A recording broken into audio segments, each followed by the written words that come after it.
This is one of the first whiskey barrel dog beds I've made. It's ours. We keep it in our house. It's held up really well over the last few years, but there are a couple of changes I've made in versions I've made since. I use more screws. Some of these boards are a little loose, or staves, and I put feet on the bottom now just to eliminate the possibility of this metal band scraping across someone's floor. So I'm going to go pick up some whiskey barrels and we'll make some more. Stay tuned.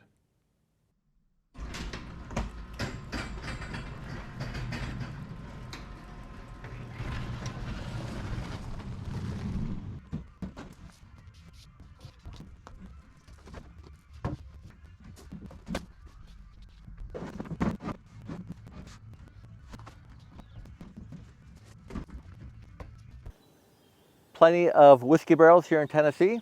You can usually get them for anywhere between about $65 and $80, even more, but cheaper the better. They're usually pretty rough looking, but they sand up pretty well. A whiskey barrel is usually made from white oak, if not always made from white oak. It's got the metal bands. It's a stave construction, meaning it's strips of wood with an angle on it. It's really kind of amazing that it holds the whiskey in there. A little trivia is that the whiskey inside that evaporates is called the angel's share, and the whiskey that leaks out from between and soaks into the wood is called the devil's cut. I'm going to try a new thing or tip that the guy I bought the barrels from. He said knock these rings off. Leave the bottom one there because it holds the barrel together. So I'm going to knock those two bottom ones off. It'll make it a lot easier to sand. I've lost my goats. Hopefully it'll work. If not, I will edit it to make it look like it did.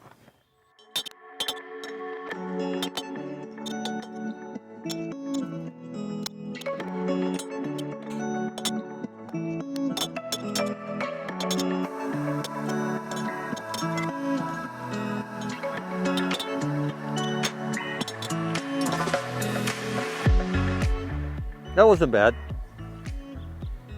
Okay, time for a bit of sanding. I'm gonna start with 80 grit and work my way down to about 120.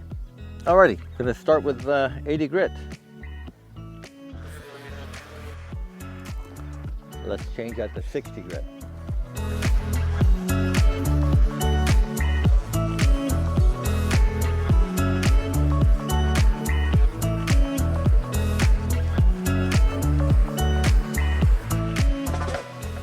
All right, that's us sanded up to 220.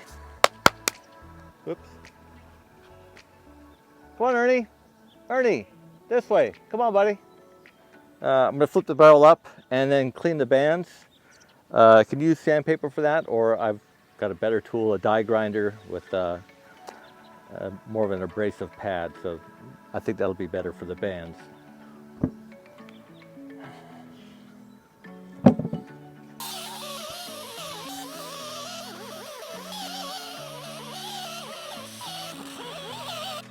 So the top ring is cleaned up. The barrel sanded to 220. Sanded the top. I gotta clean up the other two rings, and then I'll knock them back on.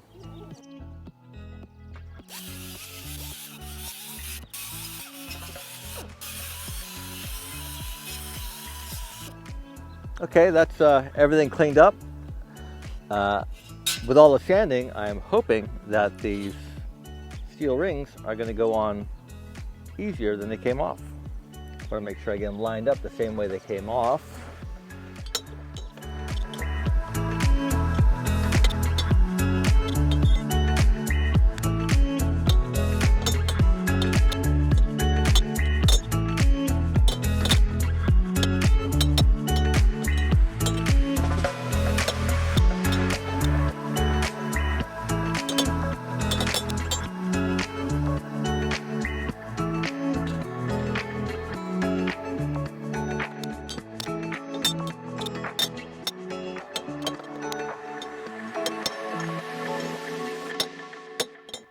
You don't have to knock the steel off. I think it makes it a bit easier. In the past, I've just sanded in between. I think you can do it either way. But I'm just going to flip the barrel over now, repeat the process on the other side. Go make sure the goats aren't getting into any trouble, and have a bit of lunch. Here's one of two of my special tools for this project. Two pieces of wood screwed together, and a hole for a pencil. The hole for the pencil is 16 inches from the bottom, and it's going to mark my cut line on the barrel.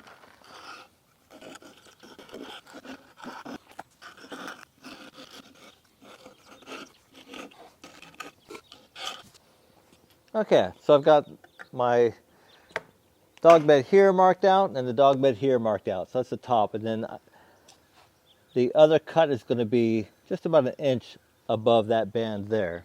Although I have to put a new hole in my tool because these barrels are slightly different than the ones I usually use. Okay, quick modification done to the barrel marking tool. It's 8 inches off of the ground, and I'm really only going to do the front half of the barrel. I'm going to mark out now where I'm going to cut out for where the dog enters. So I've picked a fairly wide piece of wood. I'm 90 degrees off of where my rivets are in the back of the bands, which is the back. So I'm just going to mark this at a 45.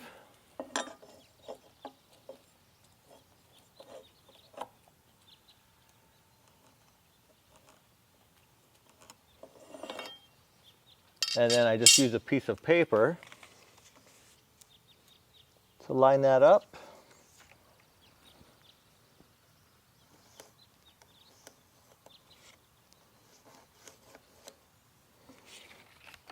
And then I do the same thing on the bottom. Now that the layout's all done, I'm going to put the screws into the wood. I'm going to pre-drill the bands with an 1/8 inch drill bit, and then just open up the hole slightly with an 11/64. I'm using number 8 panhead wood screws. They're 3/4 of an inch long, and you can actually order them through Home Depot. They're kind of hard to find.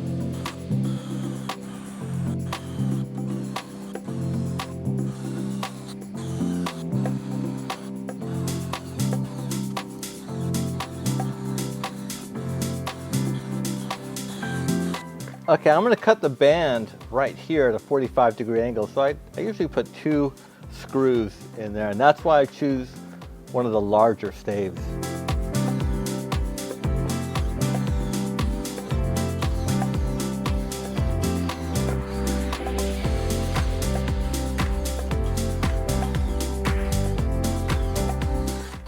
Now that everything's drilled out,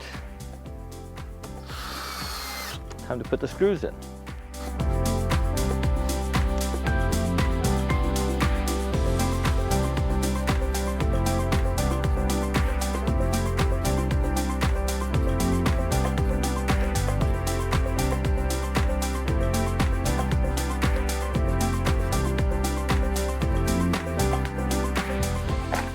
Okay, that's the screws all done. Next step, cutting the barrels in half.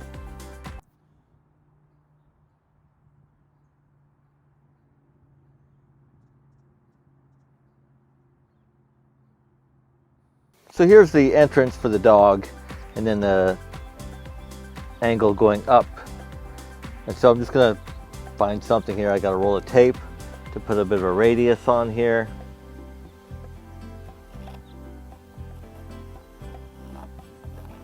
And I'll do that at the bottom and the top.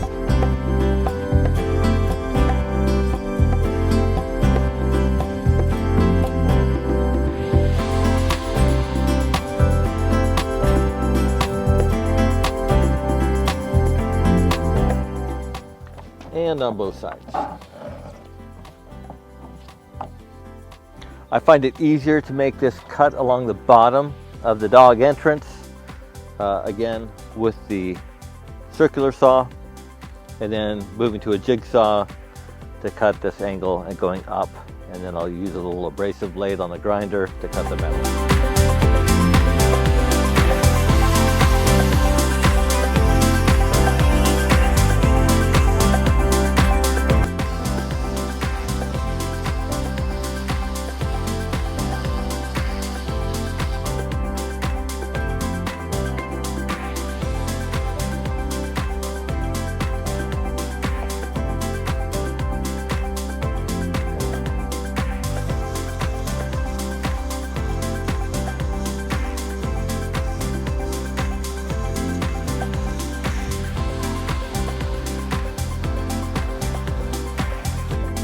That looks horrible. A little bit.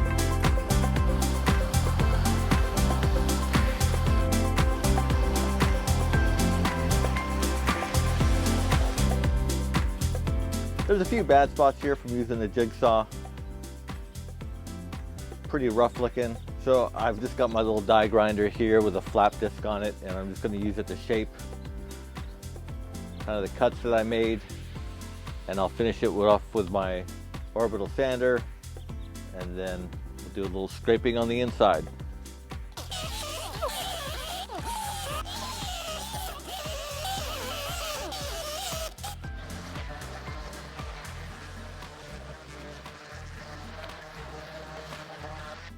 Here's my other special tool.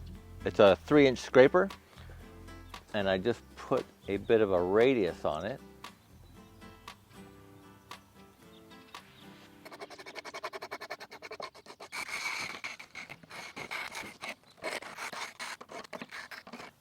Okay, we scraped the inside, most of the loose char off. Last step before we let it just sit there and dry for a few days is just a real rough sanding sponge, and I'm just going to go around the inside with that.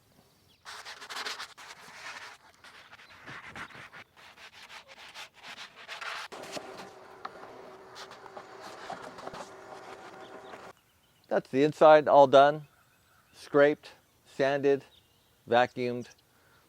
It can sit there like that and dry out, let the smell kind of dissipate for a few days. So in the meantime, we will stain the outside, seal it, flip it upside down, put some feet on it, and by the time that's all done and cured, we should be able to put a finish on the inside. I've got the barrels flipped over. We're going to finish off the bottoms.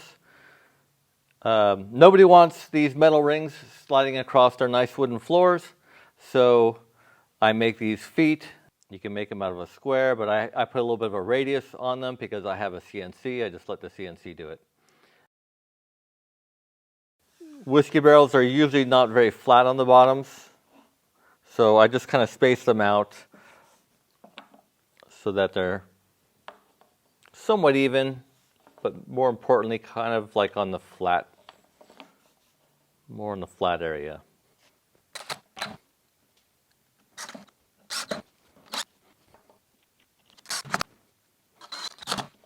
And this is that.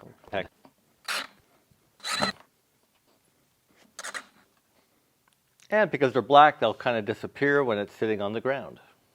Okay, last thing to do is just put a coat of polyurethane on the bottom just to seal it up. And then tomorrow I can flip it on its feet and stain and give the outside a first coat of polyurethane as well.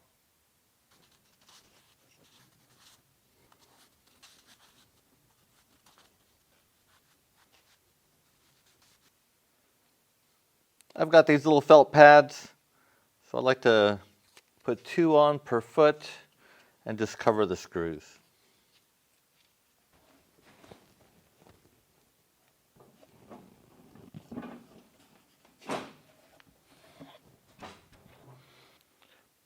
I always use a dark stain on these. I think it hides a lot of the defects in the wood. And I just use a foam brush to put it on. I'm not too particular about the metal because it wipes off.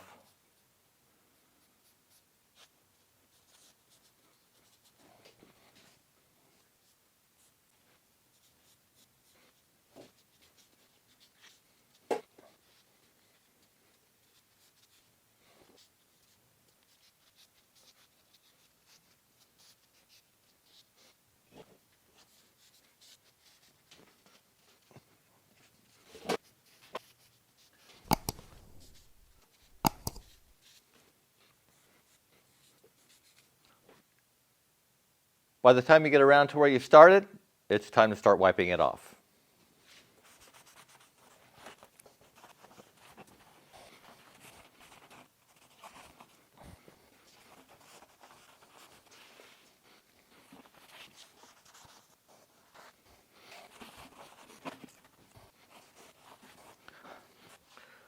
Just getting an early start this morning because I want to make sure I get 2 coats of polyurethane on the inside and outside of these dog beds today so that they can dry tomorrow and I can wrap this project up. The dog beds are all done and they look great. The dark stain really makes them look good. Oh, Stanley. These dog beds fit perfectly inside, and I have a link to these down below. I get them on Amazon. Stanley here is about 12 pounds. Our biggest dog is about 30 pounds, and she fits in here really well. Bless you. She fits in here really well, too. I hope you enjoyed this build. Thanks for watching, and if you have any questions, post them down below. Thanks again for watching.